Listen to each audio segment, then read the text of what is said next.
je passe pas mal de mon temps donc, en formation, mais également en coaching en interne, en mentoring, ce qui veut dire que régulièrement, une fois par mois, à peu près une dizaine de collaborateurs juniors, je les rencontre une fois par mois, on passe 1 heure ensemble, je vois où ils en sont, je les aide pour les questions brûlantes qu'ils ont, les problèmes, je les guide et les oriente un peu. Et donc en fait, ce qui m'a frappé, c'est que la relation avec le supérieur hiérarchique revenait d'une façon consistante en termes de problème numéro 1.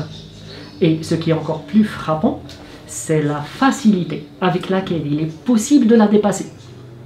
Donc quelque part, quand les gens quittent leur job à cause de leur supérieur hiérarchique, c'est juste une pure perte. C'est un gâchis parce qu'il aurait été possible de remédier à cette situation en faisant 2 choses. D'une part, bien sûr en équipant la personne, à savoir gérer son supérieur. Et donc quelque part, j'ai voulu intégrer dans ce livre donc, quelques guides, quelques astuces pour les différents professionnels.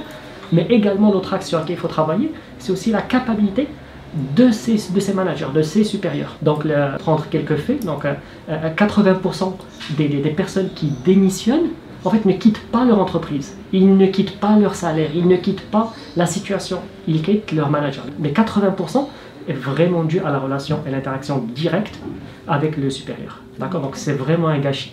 De l'autre côté, l'autre statistique, c'est un peu plus personnel, je veux dire que je l'ai collecté moi-même au fil des années, c'est que je me suis rendu compte que la moitié des managers sont vraiment motivés par l'impact positif qu'ils veulent laisser sur leurs organisations. Donc ils veulent bien faire. Donc comment est-ce qu'on arrive à réconcilier une situation où les gens quittent des personnes qui veulent bien faire? En fait, et c'est là où je me suis dit que quelque part, si je pouvais mettre ensemble donc un modèle intégré qui aiderait ces gens qui veulent bien faire à bien faire et à aider donc justement les juniors à continuer de se développer au sein de leur structure, aider leurs entreprises aussi à éviter cette déperdition de capital humain qui est énorme, eh bien, je me devais de le faire. Et aujourd'hui, l'entreprise marocaine a évolué. Les ressources humaines au niveau justement des entreprises de la place sont nettement, donc sont montées d'un cran, et c'est quelque chose que j'observe donc dans mes activités de recrutement, quand je vais sur les forums, je vois que une montée et un investissement significatif des entreprises marocaines pour retrouver et attirer les bons talents.